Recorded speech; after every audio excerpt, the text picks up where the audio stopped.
The message arrived at 7:11 on a Thursday night in late October. I had just poured a glass of wine after finalizing a deal that would shift 300 jobs across the Midwest. My phone buzzed against the cold stone counter, and I lifted it expecting a note from my business partner. Instead, my father's name lit the screen. "Don't try coming to the family gala. We're cutting ties. You don't belong there anyway." I reread the text, waiting for some sign it was a mistake, an unfinished draft, a misdirected message, anything. Nothing changed. A second notification appeared before the shock had time to settle. "Everyone else makes us proud. You only bring us shame." My mother. A third followed, sharp and dismissive. "You don't fit in. Stay home." Derek. I placed the phone on the counter with careful precision, the way one handles something cracked, but still intact. The wine remained untouched. Beyond the window, Minneapolis glittered in indifferent silence, a city refusing to acknowledge the small implosion unfolding inside one of its high-rise apartments. 29 years of trying to belong, 29 years spent shaping myself into someone they might eventually recognize, and in 3 text messages, I vanished from my own family. My response came slowly, each letter deliberate. Understood. No pleadings, no questions, no emotion they could use to insist I was overreacting again. The single word felt like closing a door with my fingertips.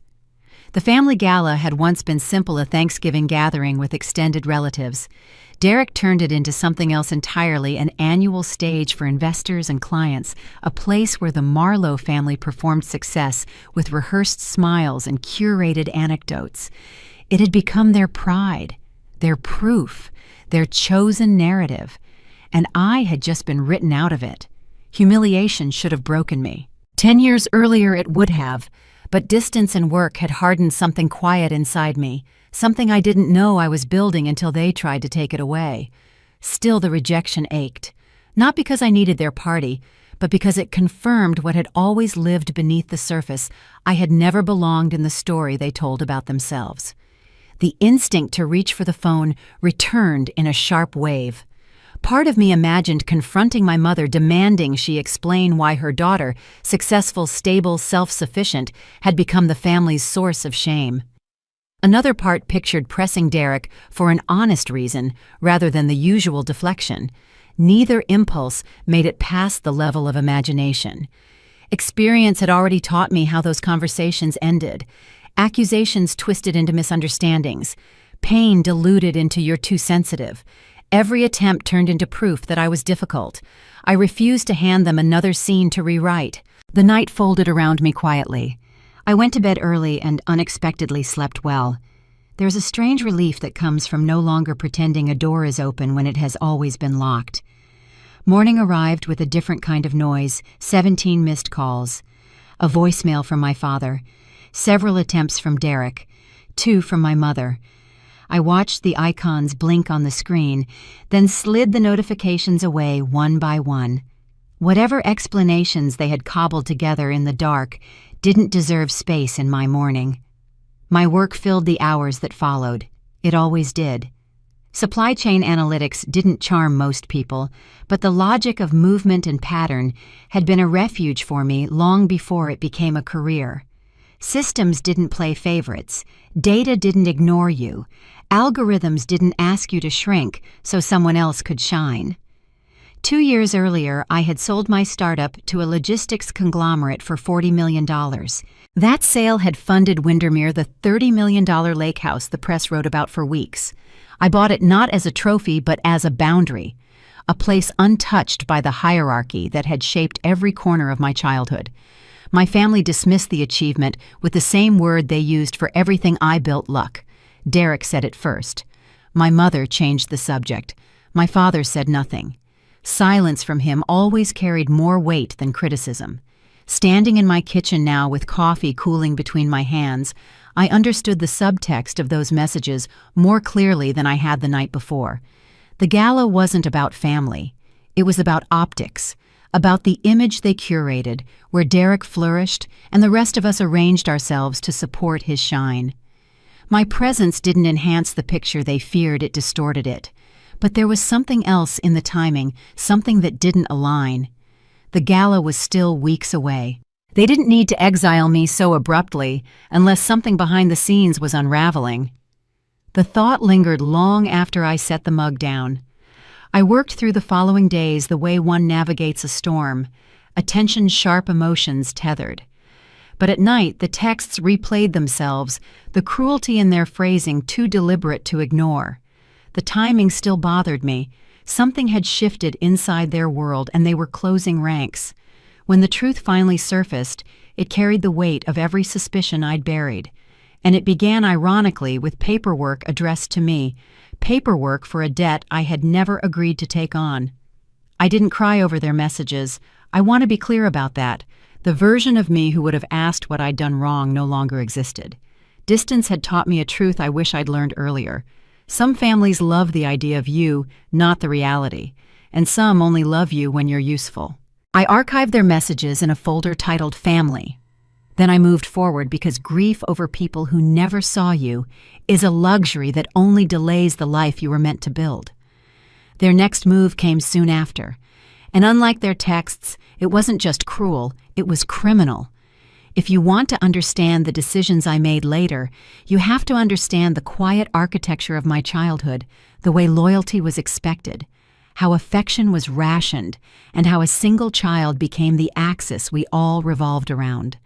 That orbit belonged to Derek long before I learned what favoritism even meant. He arrived 4 years ahead of me, and by the time I took my first breath, the family had already crowned him their future. My father coached his teams. My mother chronicled every certificate, every compliment, every minor achievement with the devotion of someone archiving history. Photographs of Derek filled the house arranged with the care of museum pieces. I fit into the margins of that curated world present but uncelebrated. They were not unkind in the practical sense. There was food on the table rides when schedules allowed reminders about homework. But care and attention are not the same currency. I received the former. Derek received the latter. And attention shapes a person more deeply than meals ever could. The inequity wasn't loud. It was woven into the background like wallpaper, constant, unexamined, and eventually invisible. Derek's mistakes were met with sympathy solutions and investment. Mine were dismissed as lessons I should have known better than to need. When he wrecked the family car at 17, he got a newer one before the month ended. When I asked for help buying textbooks, I got advice about responsibility. So I learned responsibility. I woke before dawn to wait tables, worked weekends at the library, and read to elderly patients in the evenings. By 17, I could afford my own battered Honda paid for in quiet increments. No one commented on it. Meanwhile, Derek cruised through town in a glossy Mustang, the keys handed to him with pride. It didn't take long to understand the unspoken script. Derek was destined for greatness, and greatness apparently required a stage built by the rest of us. I was instructed through size, omissions, and subtle corrections to stay in the wings. The pattern hardened further when Sabrina entered the picture. My parents adored her immediately. She carried herself with an ease that impressed them, and they projected every hope they'd ever pinned on Derek straight onto her. My mother once described her as the daughter I always wanted. She didn't whisper it. She didn't check if I was in the room. She simply said it, and Sabrina smiled as though accepting an award. Their wedding confirmed what I had already sensed: I was useful, not valued. My role was administrative envelopes, florists, spreadsheets, not emotional. In photos, I stood at the edges, cropped out when the frame tightened around the people who truly mattered to them. After the wedding, the gravitational pull around Derek intensified. Holidays relocated to his house. Stories revolved around his life, his children, his ambitions. I received invitations only after final head counts were set, as if space for me existed only when someone else canceled. Conversations dissolved whenever I approached. I became the person you greet politely but do not include. Still, I tried to address it once. I thought clarity might open a path to change. Instead, I was told I was dramatic, difficult, and ungrateful. Derek even looked genuinely puzzled when I tried to explain. "We treat you exactly the same," he said. "Maybe you just need more." That sentence landed with such quiet finality that I stopped trying altogether. When the distance grew, I filled it with effort. I chased scholarships, chased knowledge, chased any opportunity that wasn't handed to Derek by default. My parents didn't attend my college graduation, though I waited for them in the crowd out of habit. They never apologized. They simply never mentioned it, as if my achievements existed in a different language. We grew apart because growth was the only direction left for me. What they never realized was that all their neglect had a secondary effect. While they built a pedestal for Derek, I built competence. While they poured their hopes into him, I built a life without their help. And by the time I reached 29, I had quietly surpassed every expectation they had ever assigned to me. The lake house on Windermere wasn't just a purchase. It was a testament to the fact that I could succeed without being chosen, without being celebrated, without belonging to the family narrative they had constructed. For years, I believed I needed their approval to feel legitimate. But adulthood teaches you things. Childhood hides. Some people cannot give you what you need, even if they love you in the only way they know how. And sometimes what they call love is really control wrapped in tradition. I used to think I was the broken one. Now I know the truth. They simply never looked closely enough to see who I really was. I didn't realize how far I'd traveled from the girl they once underestimated until the day my first algorithm rewrote the balance sheet of a major trucking company. I was 24, sitting in a cubicle, no one visited, sorting through delivery routes that stretched across 6 states. The data looked chaotic at first glance, but certain inefficiencies flickered like beacons once I studied them long enough. Entire routes zigzagged for no reason. Fuel costs ballooned where they shouldn't have. Time bled out of the schedule in predictable patterns no one else had noticed. I built a model late at night long after most analysts had gone home. The software wasn't elegant, but the logic behind it was precise. When I presented the projection to my supervisor, he skimmed the summary and dismissed the idea as overly ambitious. I insisted on a small trial, 6 trucks, 3 months. He signed off only because the pilot cost nothing. The results forced him to take credit publicly and give me quiet praise privately. Operating expenses plummeted, and the company saved millions before the year ended. That experience reshaped my understanding of power. Insight had weight, but only if I controlled its direction. I left the firm at 26. Consulting offered independence, though it demanded everything I had. Weeks blurred into spreadsheets, warehouse audits, and negotiations with executives who underestimated me until the numbers spoke for themselves. Each success widened the distance between who my family believed I was and who I was becoming. A pharmaceutical distributor in Ohio nearly collapsed under the weight of its own outdated systems. Their CEO, Margaret Chen, reached out after hearing about my earlier work. She didn't sugarcoat the problem. Inventory losses were threatening bankruptcy. I spent 3 weeks embedded in their operation. Forklifts beeped nonstop. Dust-coated forgotten boxes. Entire product lines sat untouched in corners while high-demand items ran out weekly. Patterns emerged again. Their forecasting model lived in the past. I designed something different, responsive, adaptive, capable of reading economic indicators and health data simultaneously. Within months, the company regained stability. Within a year, they expanded. Margaret credited me publicly, and doors that had previously been locked swung open. At 28, I hired a team. The warehouse I converted into an office smelled faintly of dry timber and old machinery. Whiteboards covered every wall, each surface, crowded with equations, timelines, and supply chain diagrams. The energy in that space felt electric. We named the company Clarity Systems because the work cut through noise. Clients sought us out to make sense of chaos. The acquisition offer arrived unexpectedly. A Chicago conglomerate wanted everything: the team, the technology, my vision.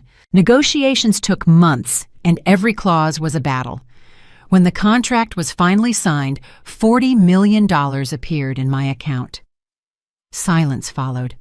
The achievement was real, but it didn't feel glamorous. It felt earned, a decade of grit distilled into one moment. That was the day I realized I had surpassed every limitation my family once placed on me. Windermere came next. 30 acres of untouched shoreline, a structure designed around glass cedar and stillness. I walked through the house before buying it and felt something settle inside me. Not triumph clarity, This was the version of my life I had built out of refusal. Out of all the nights I worked, while Derek slept all the hours I spent climbing without a safety net. News of the purchase spread quickly. Derek called first, framing my success as luck again. That single word had become their shorthand for anything I accomplished. My mother avoided this topic entirely, as though ignoring my achievements preserved a hierarchy she wasn't ready to release. My father simply changed the subject every time I appeared in conversation. Their reactions no longer surprised me, but they revealed something deeper. They needed me to remain small. If I grew beyond the boundaries they assigned, the stories they told themselves wouldn't hold. Windermere became my refuge. Weekends passed without interruption. Mornings started with quiet walks along the shoreline. Evenings ended with the water turning the color of steel under a fading sky. That house reminded me daily that I had broken free of a narrative they once controlled. But peace rarely lasts untouched. One Tuesday morning, an envelope from my accountant appeared in the mail, ordinary at first glance, until I noticed the company name inside Marlowe Construction Partners, a firm I had never heard of, a balance I had never authorized, an obligation worth nearly $2 million. The page in my hands felt heavier with every line I read. Someone had used my name. Someone had leveraged my identity. Someone had signed me to a debt that didn't belong to me. That single invoice cracked open the truth. And once the crack appeared, everything behind it began to fall. 3 weeks before the text messages arrived, I had decided to attend the family gala anyway. I know that sounds contradictory given everything I've told you about my distance from them, but there was a part of me, small but persistent, that still hoped for reconciliation. I had achieved more than they ever expected. Perhaps I thought they might finally see me differently. The gala was scheduled for the first Saturday of November, held at the Rochester Country Club, as it had been for the past several years. I received my invitation in September, a cream-colored envelope with gold lettering. The date inside was wrong. It listed the event as occurring on Sunday instead of Saturday. I assumed it was a printing error and marked my calendar for the correct day. I should have known better. I drove to Rochester on that Saturday afternoon, wearing a dress I had purchased specifically for the occasion. Navy blue silk, elegant but not ostentatious. I wanted to show them that success hadn't changed who I was fundamentally. I still valued family. I still wanted to belong. The country club parking lot was already full when I arrived. Staff moved between the cars, directing traffic with practiced efficiency. I handed over my keys and walked toward the entrance, my heels clicking against the flagstone path. The first sign of trouble came at the door. A young man in a suit consulted his tablet and frowned. "I don't see your name on the list," he said. "Could you spell it for me?" I spelled it twice. He scrolled through his screen, his frown deepening. "I'm sorry," he said. "You're not here. Are you sure you received an invitation?" I showed him the invitation on my phone, the photographed image I had saved. He looked at it, then looked at me with genuine sympathy. "That's for tomorrow," he said. "Sunday. Tonight's event is invitation only." I felt the first cold wave of understanding wash over me. The wrong date hadn't been a printing error. It had been deliberate. They had sent me the wrong information, intentionally ensuring I would arrive when the party was already underway, ensuring I would be turned away at the door. I stood there for a moment processing. Through the floor-to-ceiling windows beside the entrance, I could see the ballroom. Light fixtures cast warm light over dozens of round tables draped in white linen. Waiters moved between guests carrying trays of champagne. At the far end of the room, a small stage had been set up with a podium and microphone. My brother Derek stood at that podium. I could see him clearly through the glass, his suit perfectly tailored, his smile confident and broad. Behind him, a projection screen displayed the logo of Marlowe Construction Partners, the same company name I had seen on that mysterious invoice. My father sat at the nearest table to the stage, my mother beside him. They were both watching Derek with expressions of pure pride, the kind of pride I had spent my entire life trying to earn. Sabrina sat on my father's other side, laughing at something someone had said. Her dress was emerald green, expensive looking. Her jewelry caught the light. I watched them through the window like a ghost observing the living. They looked so happy, so complete, a family portrait from which I had been carefully excised. Then I saw Sabrina lean toward one of the other guests, a woman in a red dress I didn't recognize. Sabrina's lips moved, and though I couldn't hear the words, I could read her expression. Dismissive, amused. She glanced toward the entrance where I stood, and for a moment our eyes met through the glass. She didn't wave. She didn't acknowledge me. She simply turned back to her conversation as if I were no more significant than a passing shadow. The young man at the door was still watching me with concern. "Is there someone inside I could contact for you?" he asked. I shook my head. "No," I said. "There's no one." I walked back to the valet stand and retrieved my car. The drive home took 3 hours, and I spent every minute of it replaying what I had seen. The wrong invitation date, the security that turned me away, the look on Sabrina's face when she saw me standing outside. They had planned this. Every detail had been orchestrated to ensure my humiliation. They wanted me to show up, wanted me to be turned away, wanted me to know exactly how little I mattered to them. The text messages came 3 weeks later, but the decision had been made long before. I was not wanted. I never had been. That night, standing in my kitchen with those cruel messages glowing on my phone screen, I finally understood something I had been refusing to accept for years. My family was not indifferent to me. Indifference would have been easier. What they felt was something closer to contempt, an active desire to exclude me, to remind me of my place. But why now? Why had they chosen this moment to formalize my exile? The timing nagged at me. The mysterious invoice, the wrong invitation date, the sudden urgency of their rejection. Something was happening in my family that I didn't understand. And whatever it was, they were working very hard to keep me from discovering it. I poured myself a glass of wine and sat down at my computer. If they wanted to cut me out, fine. But I was not going to fade quietly into the background. I was going to find out what they were hiding. And when I did, they would learn that the daughter they had dismissed as worthless was far more dangerous than they had ever imagined. The search began that night. It would take me weeks to uncover the full truth, but when I did, it would change everything. The invoice led me to my lawyer, and my lawyer led me to a forensic accountant named Patricia Okonkwo. Patricia was a small woman with sharp eyes and a reputation for uncovering financial fraud that larger firms had missed. She worked out of a cluttered office in downtown Minneapolis, surrounded by filing cabinets stuffed with documents from 100 different investigations. I showed her the invoice. I explained about the mysterious company Marlowe Construction Partners. I told her about my family's sudden decision to cut me out. And I asked her the question that had been burning in my mind since that night outside the Gala. What are they hiding? Patricia studied the invoice for a long moment. Then she looked up at me with an expression I couldn't quite read. "Have you ever co-signed a loan for your brother?" she asked. "Or guaranteed any of his debts?" "Never," I said. "I haven't spoken to him about money in years." She nodded slowly. "Let me look into this. I'll need a few days." Those few days stretched into 2 weeks. During that time, I tried to continue with my normal life. I met with clients. I reviewed contracts. I spent a weekend at the lake house trying to find the peace that usually came so easily there. But my mind kept returning to Patricia's question. Co-signed a loan, guaranteed his debts. When she finally called, her voice was carefully controlled.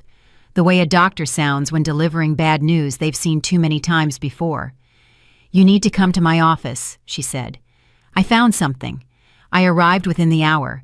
Patricia had spread documents across her desk, a paper trail that stretched back nearly 2 years. Bank statements, loan applications, corporate filings, and in the center of it all, a document that made my blood run cold. It was a personal guarantee form for a business loan of $5 million. The borrower was listed as Marlowe Construction Partners, LLC. The guarantor was me, my name, my social security number. My supposed signature at the bottom of the page. "I've never seen this document before," I said. My voice sounded distant, disconnected from my body. Patricia nodded. "I didn't think you had. The signature is a forgery, a decent one but not perfect. I had a handwriting analyst take a look. He's confident it wasn't written by you." The room seemed to tilt around me. Someone had forged my signature on a loan guarantee. Someone had used my financial reputation to secure millions of dollars in funding, and based on the name of the company, that someone was almost certainly my brother. "There's more," Patricia said. She slid another document toward me. "This is the company's current financial statement. Marlowe Construction Partners has been operating at a loss for 18 months. They've missed several loan payments. The bank has been sending warning letters for the past 6 months. Warning letters," I repeated. "To whom?" "To the address on file, your brother's office." She paused. "But also to you. At least to the address they have listed for the guarantor." I stared at her. "I never received any letters." "No," Patricia said. "You wouldn't have. The address they used is a P.O. box registered to your mother." The full picture was starting to form in my mind, ugly and undeniable. My family had used my identity to secure a loan for Derek's failing business. They had funneled the warning letters to a mailbox I would never check. And when the business started to collapse, they had cut me out of the family entirely, ensuring I would have no reason to investigate what they had done. The timing of those text messages suddenly made terrible sense. They hadn't rejected me because they were ashamed of me. They had rejected me because they were afraid of what I might discover. "What happens now?" I asked. "If the company defaults on this loan, am I responsible?" Patricia shook her head. "Not if we can prove the signature was forged, but we'll need to act quickly. The bank is already preparing to call in the loan. If they come after you before we establish that you're not the legitimate guarantor, it could get messy." Messy. Such a mild word for what my family had done. They had committed financial fraud. They had stolen my identity. They had used me as an invisible safety net, gambling my reputation and creditworthiness on a business venture I knew nothing about. And they had done it without a moment's hesitation, because to them I wasn't a person with my own life and own interests. I was a resource to be exploited, a backup plan, a name on a form. I want to see everything I said, every document, every email, every communication related to this loan. Patricia nodded. "It will take time to compile, but I can have a preliminary package ready for you by the end of the week." That week was one of the longest of my life. I went through the motions of my daily routine, but my mind was elsewhere. I kept thinking about my parents, about Derek, about Sabrina. I kept wondering how long they had been planning this. Had they targeted me from the beginning, identifying me as the family member most likely to have assets worth borrowing against? Or had it happened more gradually, a slow-motion betrayal that escalated as Derek's business spiraled toward failure? The document package arrived on Friday. I spread it across my dining room table and began to read. The story it told was damning. Derek had approached the bank 2 years earlier seeking funding to expand his construction supply business. His own credit was mediocre at best, weighed down by previous debts and a string of failed ventures. But the bank had agreed to make the loan if he could provide a personal guarantor with stronger financials. That's where I came in. Or rather, that's where my identity came in. Someone, presumably Derek, with help from my parents, had assembled a package of my financial information. Tax returns, bank statements, credit reports, documents that could only have been obtained through deliberate deception or outright theft. The forged signature appeared on multiple documents, not just the loan guarantee, but also authorization forms, disclosure agreements, and correspondence with the bank. Whoever had created these forgeries had been thorough. They had studied my handwriting. They had mimicked my email style. They had constructed an entire false version of me, a version willing to stake her financial future on her brother's failing business. I found emails between Derek and my father discussing the plan in clinical terms. "She'll never know," my father had written, "and even if she finds out, what's she going to do? Go to the police against her own family?" My mother's contribution was more subtle but equally damning. In one email to Derek, she had written, "Alexia always wanted to help the family. This is just another way for her to contribute. She should be grateful we're including her at all." Grateful! The word made me want to scream. They had stolen my identity, forged my signature, and put my financial future at risk, and my mother thought I should be grateful for the opportunity. The final document in the package was the most recent bank communication. It informed Marlowe Construction Partners that they were in default on their loan payments. The bank was initiating recovery proceedings, and as the listed guarantor, I would be contacted shortly to discuss repayment options.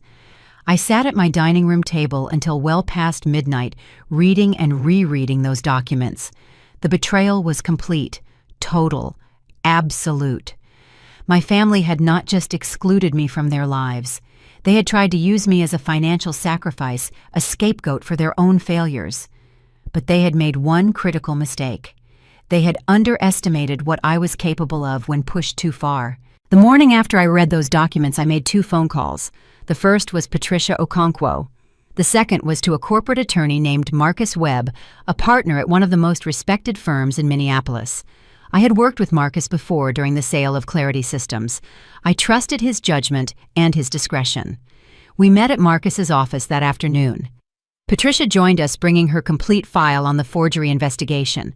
For 2 hours, we reviewed the evidence together, building a case that would prove my innocence and expose my family's fraud. "The signature is clearly forged," Patricia said. "My expert is willing to testify to that in court if necessary. And the paper trail shows a clear pattern of deception. They obtained your financial information without authorization, used it to secure a loan you knew nothing about, and then intercepted all communications to prevent you from discovering what they had done." Marcus nodded thoughtfully. "What do you want to do with this information?" he asked me. "We have several options. We could go to the police and file charges for identity theft and fraud. We could contact the bank directly and present our evidence, or we could approach your family privately and demand they resolve this themselves." I had thought about this question all night. The answer had come to me sometime around 3 a.m, when the city was silent, and my anger had finally cooled into something harder and more precise. "I want to withdraw from the loan," I said, "formally and officially. I want the bank to know that I never authorized this guarantee and that I'm not responsible for any debts incurred by Marlowe Construction Partners." Marcus exchanged a glance with Patricia. "That's certainly possible," he said. "But you should understand the consequences. Once we notify the bank that the guarantee was forged, they'll launch their own investigation. Your brother's company will almost certainly have its accounts frozen while that investigation proceeds. If the company is already in default, this could accelerate its collapse." I understood what he was saying. By protecting myself, I would be pulling the financial rug out from under my family. Derek's company would likely fail. My parents, who had invested their own savings in his venture, might lose everything. The comfortable life they had built around Derek's supposed success would come crashing down. "Do it," I said. Marcus nodded. He didn't ask if I was sure. He could see in my eyes that I had never been more certain of anything in my life. The paperwork took 3 days to prepare. During that time, I made copies of every document in the file, storing them in multiple secure locations. I called this collection my Redemption Archive, a record of everything my family had done and everything I was doing in response. If they tried to deny their actions later, I would have proof. On the 4th day, Marcus submitted our formal notification to the bank. The letter was precise and devastating. It explained that I had never authorized any guarantee on behalf of Marlowe Construction Partners. It included the handwriting analysis proving my signature had been forged, and it demanded that my name be removed from all loan documents immediately. The bank's response was swift.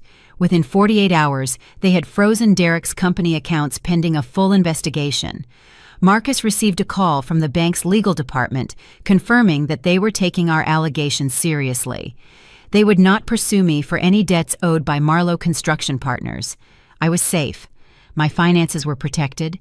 My reputation would remain intact. But the dominoes were just beginning to fall. The first call came from Derek on a Wednesday evening. I watched his name flash on my phone screen but didn't answer. The voicemail he left was equal parts confusion and accusation. "What did you do?" he demanded. "The bank froze our accounts. They're saying something about fraud. Call me back. Now." I didn't call back. The second call came from my father an hour later.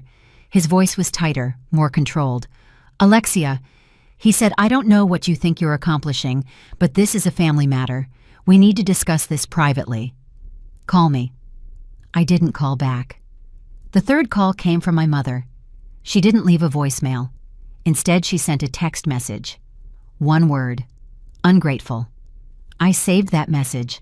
I saved all of them for the Redemption Archive. Over the next several days, the calls multiplied. My phone buzzed constantly with notifications from numbers I recognized and numbers I didn't. Derek called 11 times. My father called 8. My mother called twice more, then gave up. Even Sabrina called once, her message dripping with performative concern. "We're all very worried about you," she said. "This behavior isn't like you. Please reach out when you're ready to be reasonable." I wasn't ready to be reasonable.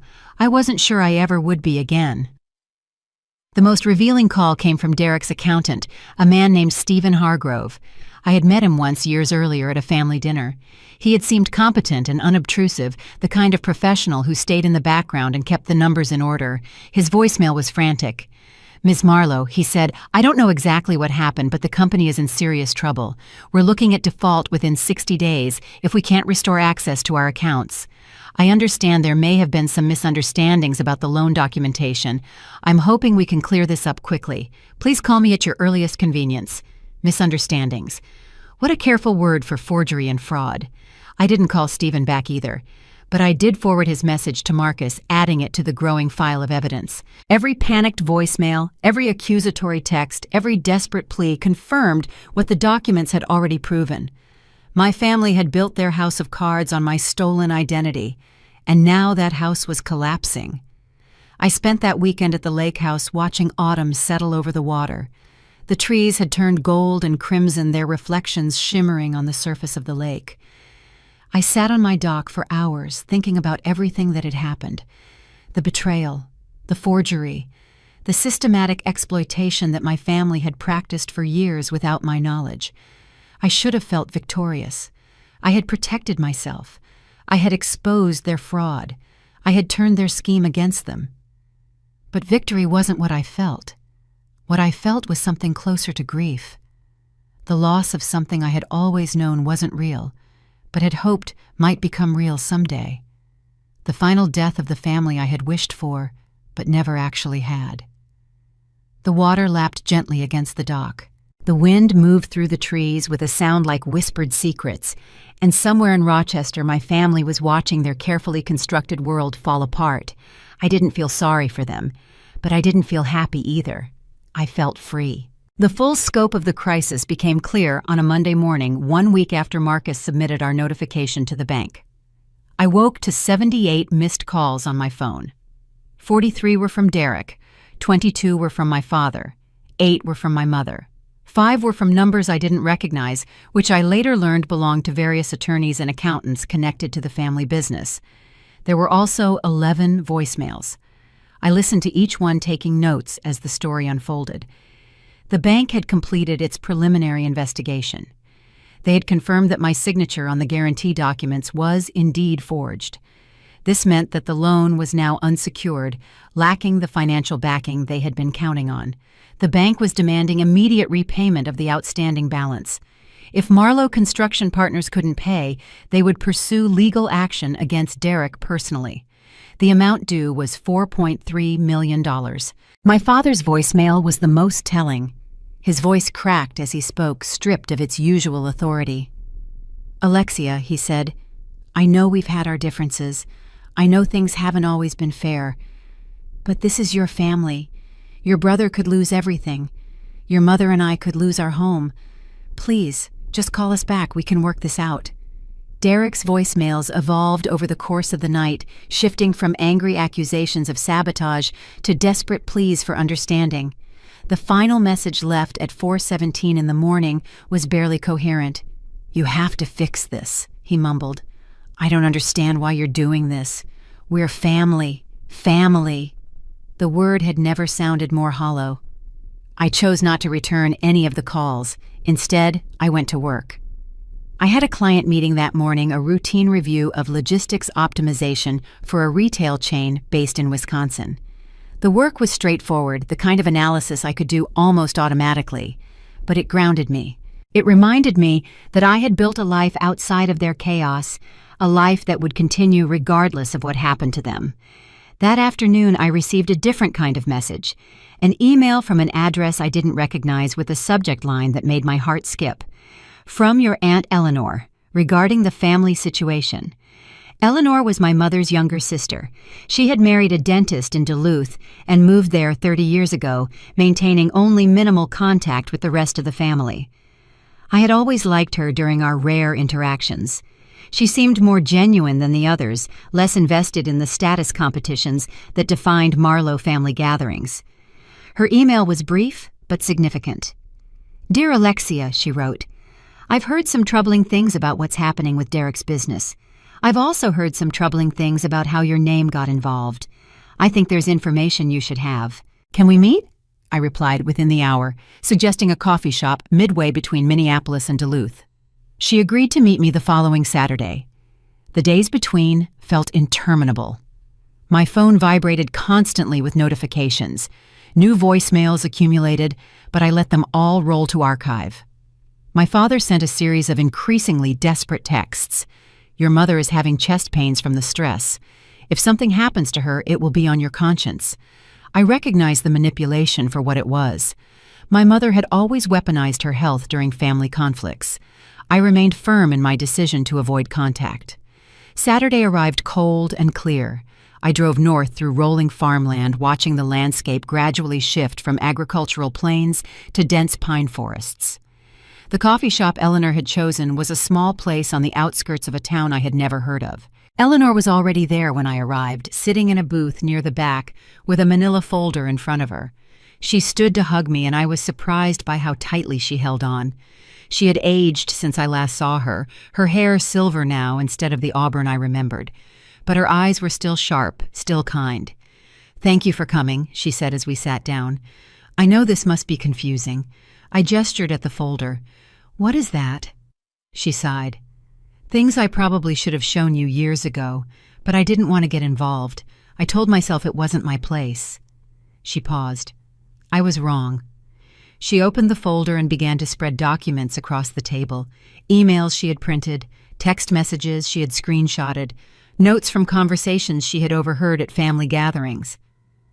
"I've always stayed on the periphery," she explained. "Your mother and I were never close, and after I moved to Duluth, I mostly heard about family events secondhand. But people forget I'm there sometimes. They talk like I'm part of the furniture. And I remember things." She pointed to one of the printed emails. "This is from 2 years ago. Your mother sent it to Derek," read the second paragraph. I read. The words blurred together at first, then sharpened into terrible clarity. "Alexia doesn't need to know my mother had written. She's always been distant anyway. And frankly, she owes this family. We raised her, fed her, and gave her opportunities. The least she can do is help Derek when he needs it. She won't even notice the guarantee.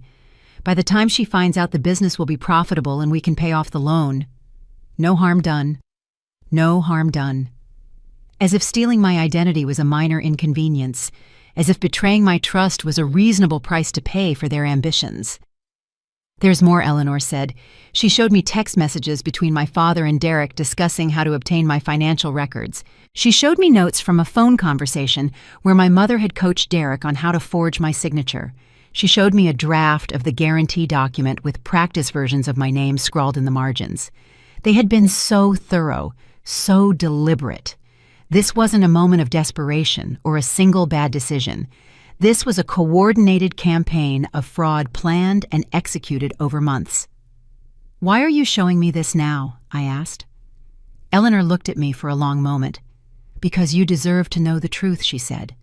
"And because I'm tired of watching them use you. You've always been treated like you don't matter, like you're just a resource to be exploited. It was wrong when you were a child, and it's wrong now." She reached across the table and took my hand. "I know you've already taken steps to protect yourself. I think that was the right thing to do. But I wanted you to understand the full scope of what they did. You're not imagining things. You never were. They really did see you as less valuable than Derek. They really did plan to sacrifice you for his benefit. And they would have kept doing it forever if you hadn't stopped them."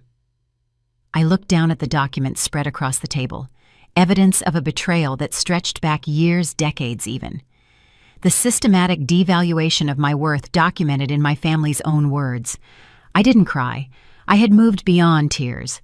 What I felt instead was a cold, clear certainty. I had been right to protect myself. I had been right to expose their fraud. and I would be right to refuse whatever came next. Eleanor added the documents to my collection, my redemption archive growing fuller by the hour. The message from Emma reached me just as the fog lifted off the lake. The morning carried a quiet weight, the kind that usually settled into the glass walls of Windermere before dispersing. But her name appeared on my screen with a suddenness that shifted the entire day. Emma Marlowe, the child who never learned to treat me like a footnote. I opened the email with more caution than I wanted to admit.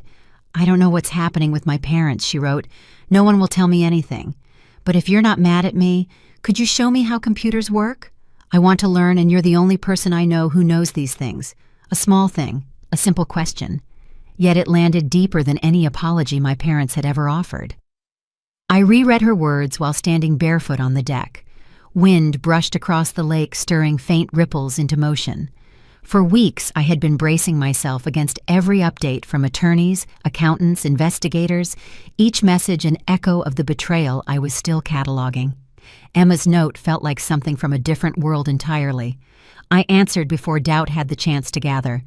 "I'd be glad to teach you, and you can always write to me no matter what happens between the adults." Sending that message steadied me more than the morning air. It reminded me that endings inside a family didn't have to apply equally to every generation. Some connections could still be built honestly without debt, and without pretending that history had never happened. Only then did I let my attention settle back onto the lake house. Windermere had become more than a sanctuary. It was the first place that reflected my life rather than the version my family insisted I inhabit. 30 acres of shoreline wrapped around the house like a quiet vow I had made to myself. No more shrinking, no more angling for approval. No more bending into someone else's comfort. The living room still held maps and early sketches I had drawn for the program I was shaping, Clarity Path, the pipeline for women stepping into logistics and tech. I had envisioned small workshops at first, maybe a mentorship circle, but the interest had expanded far quicker than expected. Messages from university coordinators and nonprofit directors filled my inbox daily. They wanted to partner, wanted to fund, wanted to scale. I resisted the urge to rush. Building something that mattered required patience, and patience was a skill I had mastered one lonely year at a time.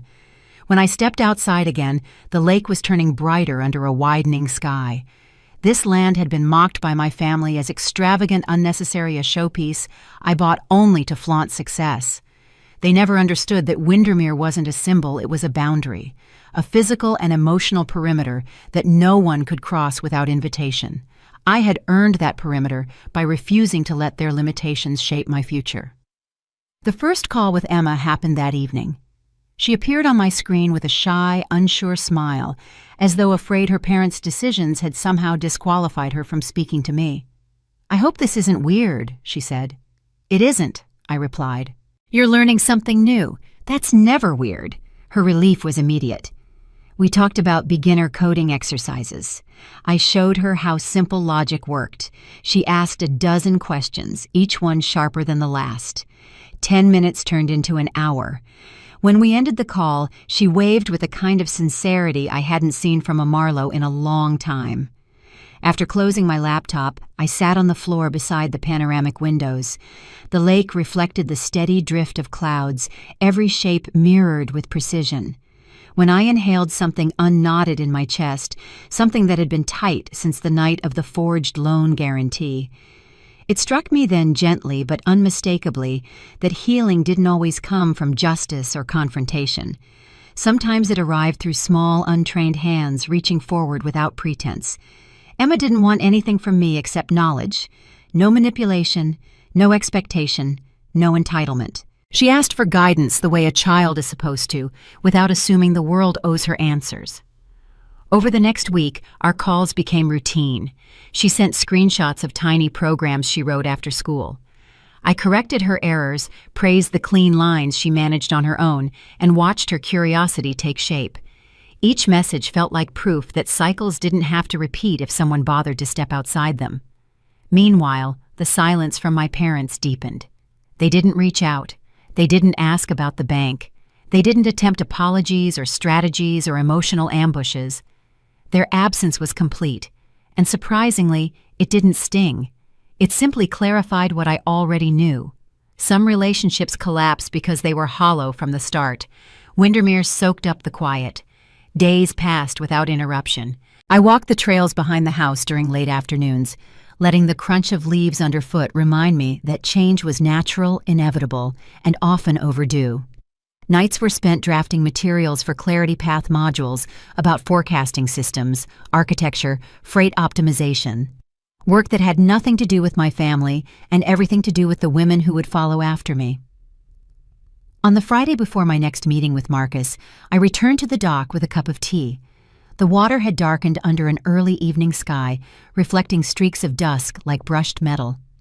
I thought about the girl I had been quiet overlooked endlessly, trying to justify her existence. I thought about the woman who now lived here, shaping an entirely different lineage. Emma's final message that night held only 6 words I'm excited for tomorrow's lesson. 6 words that carried no history of expectation, only possibility. For the first time since the investigation began, I believed that the future could be built without dragging the past behind it. I believed I could be part of something that grew from choice, not obligation. And for the first time in my entire life, a member of my family had reached toward me without taking something in return. Windermere felt alive around me, not as a retreat from the world, but as the foundation of the one I was still building, steady earned, and entirely my own. Aunt Eleanor's documents changed everything, but it was what she told me next that revealed the full scope of my family's betrayal. We met again 2 weeks after our initial coffee shop conversation. This time she came to the lake house. I picked her up at the train station in Duluth and drove her through the winding forest roads that led to my property. She gasped when she saw the house, her hand rising to her chest. "Alexia," she breathed, "this is extraordinary." I nodded. It's the first place that ever felt like home. We settled in the library surrounded by books and the smell of cedar wood. I made tea while she looked around, taking in the floor-to-ceiling windows and the careful craftsmanship of every detail. When I returned with the cups, her eyes were shining. "You built this life yourself," she said, "without any of them." I did. She accepted her tea and cradled it between her hands. "I have more to tell you," she said. "Things I didn't want to share until I was sure you were ready to hear them." "I'm ready." She took a deep breath. "The pattern with Derek didn't start with the loan guarantee," she said. "It started when you were children. Your parents decided very early that Derek would be their legacy. He was the son, the firstborn, the one who would carry on the family name. You were supposed to be the support system, the backup, the one who helped make his success possible." "I've known that for years," I said. "It's not exactly a revelation." "No," Eleanor agreed. "But what you might not know is how deliberate it was." She set down her tea and pulled another folder from her bag. "I found these in your mother's things years ago. Letters she wrote to your grandmother back when you were small. The letters were yellowed with age, their edges soft from handling. I read them slowly, each one landing like a blow. In one letter, my mother wrote about how easy Derek was compared to me. "He's so confident," she wrote. "Alexia is always questioning, always demanding explanations. I don't know where she gets it from. She exhausts me." In another letter, she discussed their financial plans for the children. "We're putting aside money for Derek's education," she wrote.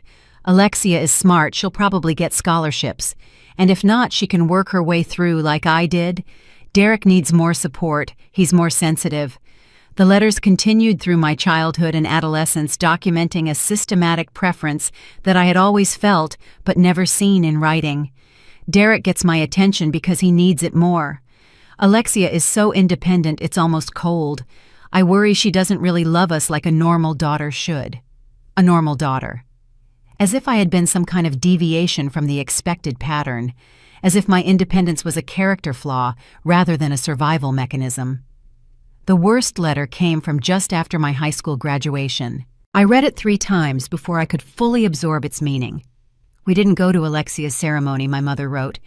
"Derek had a job interview that day and we needed to support him. Alexia didn't seem to mind. She never seems to mind anything. Sometimes I wonder if there's something wrong with her emotionally. She doesn't need us the way a child should need her parents." I set the letter down. My hands were trembling. "I remember that graduation," I said. "I remember looking for them in the audience and not seeing them. I told myself it didn't matter. I graduated valedictorian. I had already been accepted to college on a full scholarship. I told myself I didn't need them to be proud of me. Eleanor reached across and took my hand. "You were right," she said. "You didn't need them, but you deserved them anyway. Every child deserves parents who show up." The final document in her folder was the most recent email exchange from just before the loan guarantee was forged. Eleanor had obtained it from a mutual acquaintance, someone who had been inadvertently copied on the thread. The emails discussed me in clinical terms. They analyzed my financial situation, my assets, and my creditworthiness. They debated the best way to use my information without my knowledge, and they included a chilling assessment from my mother. "Alexia won't fight back," she wrote. "She never has. She's spent her whole life trying to earn our approval. If we frame this right, she'll sign whatever we put in front of her. And if she discovers it later, she's too proud to make a scene. She'll quietly accept responsibility rather than air family business in public." They had counted on my loyalty. They had weaponized my desire for connection. They had assumed that my love for them would override my self-interest. They had been wrong. I gathered the documents into a careful pile. Everything Eleanor had given me joined the Redemption Archive, a record of exploitation that now stretched back decades. The evidence was overwhelming. The pattern was clear. My family had viewed me as a resource from the moment I was born, cultivating just enough connection to keep me available when they needed something. "What do you want to do with this?" Eleanor asked. I looked at her for a long moment. "I want them to know that I know I said. I want them to understand that I have documentation of everything they've done, and I want to see their faces when they realize they can't manipulate me anymore." Eleanor nodded slowly. "Be careful," she said. "People who have been cornered can become dangerous." "I know," I said, "but I've been careful my whole life. It's time for them to be careful of me." Richard Townsend, my father's attorney, sent the request on a Tuesday morning. His message held a rehearsed calm, the kind that tries to disguise urgency but never succeeds. He proposed a meeting, a neutral location. Just the family, he wrote, as though the phrase still meant something to any of us. I agreed, yet only under conditions that ensured I would not be cornered or drowned out. The community center in a small town between Minneapolis and Rochester was quiet, plain, and impossible to manipulate. I told them I would bring my attorney, Marcus. They were welcome to bring anyone they needed, and I informed Richard in writing that the conversation would be recorded. No one objected. A cold front swept across the Midwest the morning of the meeting. Wind carved through the empty parking lot as I stepped out of my car. My coat wasn't heavy enough for the temperature, but I welcomed the sting. It sharpened every thought. I walked into the building, chose a seat at the far side of the table, and waited. They arrived together. Derek entered first, his skin sallow and tense. Sabrina followed him, her expression carefully arranged into something meant to appear neutral, but failing to hide the strain. My father and mother came last. He carried himself with stiff caution. She clung to his arm in a way that hinted she feared the ground beneath her might shift. No one spoke as they settled. The room seemed to absorb the weight of everything we had never said to each other, years of favoritism, denial, and quiet wounds layered so tightly that any movement felt dangerous. My father cleared his throat. "Alexia," he began, his voice uncertain. "We're still a family. Whatever's happened, we should work through it together." His appeal might have softened me once. Not today. I reached for the folder I had prepared. A single motion of my hand drew every eye to the table. I laid out the evidence documents revealing the unauthorized loan guarantee notes from analysts, verifying the forgery communications that traced how my financial information had been gathered and repurposed without my knowledge. Their expressions shifted as the reality of what lay before them became impossible to deny. Derek's jaw slackened. Tension drained from Sabrina's posture as if her spine had stumbled. My mother's eyes fluttered toward the floor. My father kept still, but the muscle in his cheek twitched. "You used my name," I said, letting my voice remain steady. "You used it to open doors that were never meant for you. You used it knowing I hadn't agreed, knowing I hadn't even been told." Derek lifted his head. "It isn't what you think." His attempt at an explanation disintegrated under my stare. It's exactly what it appears to be, I replied. You created documents that suggested I stood behind your business. You forged my approval. You intercepted letters intended for me, and while all that was happening, you told me I wasn't good enough to show my face at your events. My mother made a small sound, something between regret and desperation. I met her gaze briefly. You wrote to grandmother once, I said quietly. You described me as cold. You said I didn't love you the way a daughter should. You had no idea what I was carrying. Her fingers tightened in her lap. I wondered why I was never enough. I continued. Now I know. You didn't want a daughter.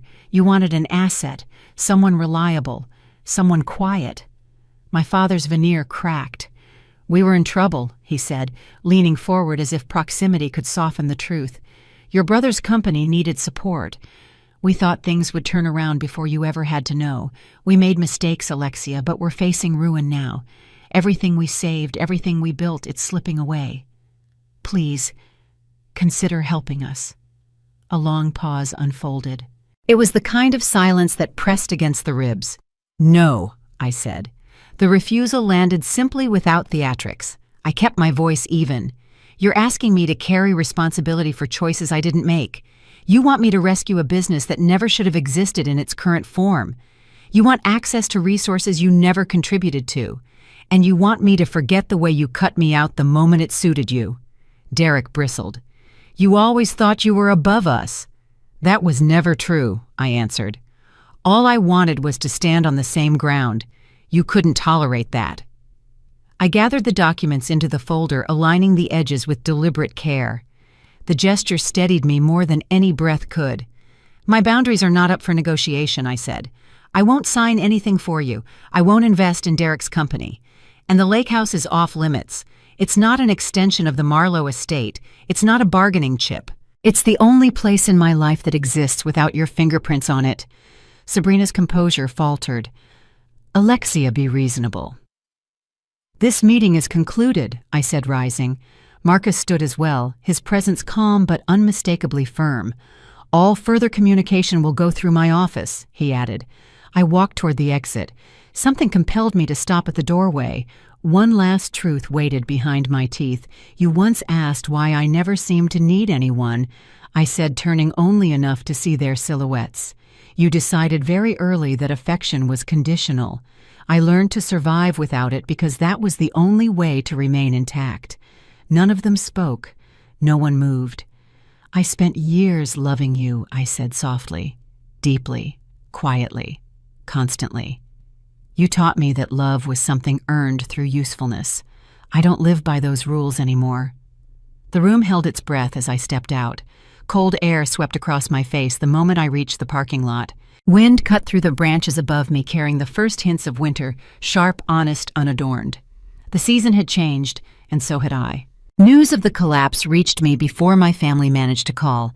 Articles appeared across several business feeds early that morning, each one describing the downfall of Marlowe Construction Partners in language colder than anything I could have written myself. The bank had completed its inquiry. Their findings left no room for negotiation. Within hours of the report, the company accounts were locked, equipment, repossessed, contracts suspended. The foundation Derek had insisted was unbreakable, folded under the weight of its own dishonesty.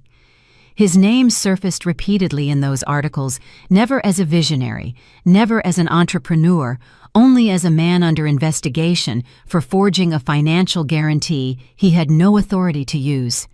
Reporters noted the family connection with clinical detachment as though I were merely a footnote in someone else's cautionary tale.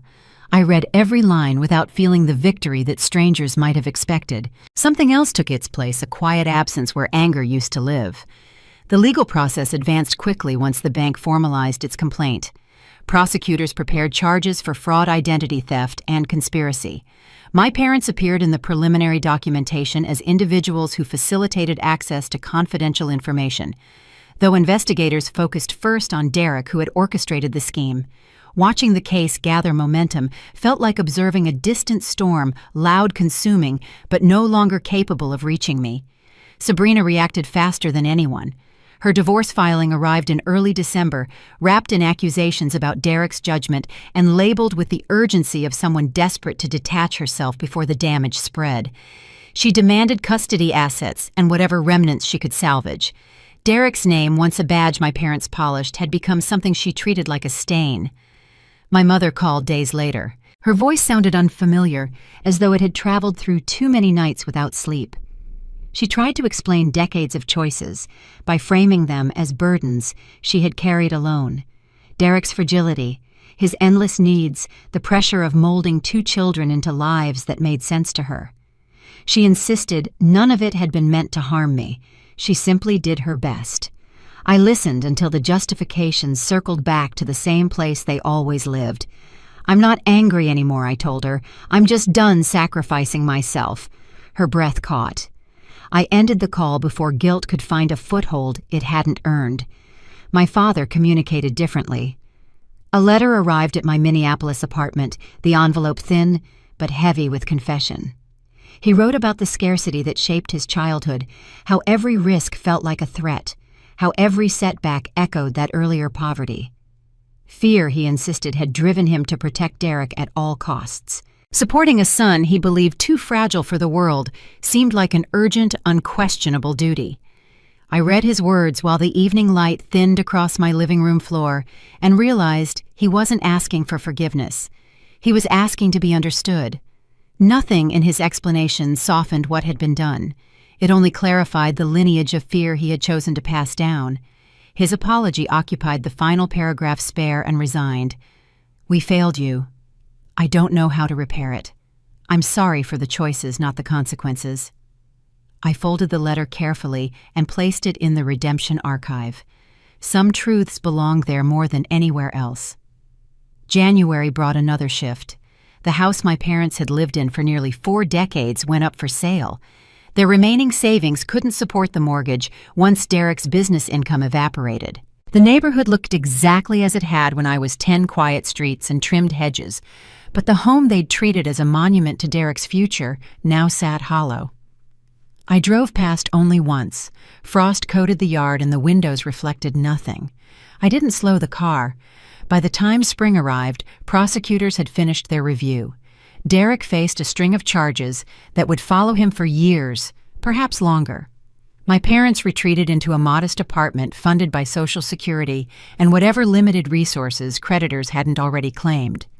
Even their beloved Gala, the yearly exhibition of curated pride, disappeared from the calendar without announcement. The absence felt like a curtain falling on a performance no one believed in anymore. Silence stretched between us through those months. I didn't expect contact, which is why my father's final email caught me off guard. It appeared late on a Sunday night, a single sentence surrounded by empty space. "I hope someday you can forgive us for what we are not, for what we did." He still couldn't articulate accountability. Still asked me to accept their nature as if nature excused choice. Still reached for absolution without offering any true repair. I kept the email for the archive, then closed my laptop. Some endings require no ceremony. Some doors shut themselves once the truth has circulated long enough through the air. This one settled quietly without resistance, and I didn't open it again. Spring arrived quietly at Windermere, not in a burst of color, but in a slow thaw that loosened the lake's grip on winter. Sheets of ice cracked apart across the water, drifting until sunlight dissolved them completely. The transformation wasn't dramatic. It happened in subtle shifts, melting edges, softer winds, longer mornings. That kind of change felt familiar. My life had begun to shift the same way almost imperceptibly at first, then all at once clear. Work on Clarity Path had expanded into something larger than I'd envisioned. Applications poured in women from every background, each carrying their own history of being overlooked, dismissed, underestimated. Their stories echoed pieces of mine, and guiding them forward became an anchor I hadn't realized I needed. Building a future for someone who reminded me of my younger self felt like stitching together something that had torn long ago. A name among the applicants stopped me. Emma Marlowe. Her essay was short, but decisive. "I want to learn something no one in my family understands. I want to make my own path." Not once did she mention the turmoil surrounding her father. She didn't apologize for his choices. She didn't ask me to reconcile anything. She just reached toward the one adult who had never asked her to shrink. Her acceptance was the first one I signed. Our weekly calls became a surprising solace. She absorbed information quickly, writing small programs and sending them to me with shy pride. She reminded me that the next generation could break cycles without replicating the harm that shaped them. Summer settled over the lake house in golden layers. I split my days between mentoring advising companies and strengthening the backbone of Clarity Path. Evenings belonged to silence, the kind that wasn't empty but restorative. No messages from my parents, no demands, no attempts to pull me back into a version of myself that no longer existed. Then September arrived with an unexpected email my mother wanted to meet. I chose a small cafe outside Rochester, a place neither of us had ties to. She arrived early, seated at a corner table with her hands wrapped around a cup she hadn't touched. Her hair had thinned, and the self-assurance she once wore like armor seemed to have fallen away. We talked without pretense. She admitted to the choices she'd made, the favoritism she'd excused, the silence she'd allowed. No justifications, no dramatic requests for reconciliation. She only asked to speak the truth aloud, maybe for the first time in her life. "I don't expect anything from you," she said quietly, "but I want you to know I recognize the woman you became, and I'm sorry that I didn't know how to raise her." The apology slid between us, not sharp, not manipulative, not rehearsed, just human. I accepted the words, but not the weight of repairing what decades had broken. Some relationships don't rebuild, they simply stop collapsing. We hugged in the parking lot before parting. The embrace felt like closing a chapter, not opening a new one. Driving back to the lake house, I realized something unexpected. Peace doesn't always come as triumph. Sometimes it arrives as a quiet understanding that the past can't be rewritten, only released. Windermere welcomed me home with a stillness that reached all the way inside. The water lay smooth under the fading light. I walked out to the end of the dock and sat with my feet dangling above the surface, letting the twilight breathe around me. Derek's sentencing no longer occupied any space in my mind. The apartment my parents had downsized into felt like a distant fact detached from my life. Everything that once dictated my worth drifted out of reach, reduced to noise that no longer touched me. What mattered now was the life I had shaped from nothing but my own will, steady, deliberate, unborrowed. No forged signatures, no whispered comparisons, no shrinking to fit inside someone else's narrative. The lake reflected the last streaks of gold in the sky. They faded, but the water held them a moment longer, as if refusing to let them go too quickly. My story used to orbit people who couldn't see me. Now it belonged entirely to the woman who stepped away. I didn't rebuild myself to be admired. I rebuilt myself so their absence could never break me again.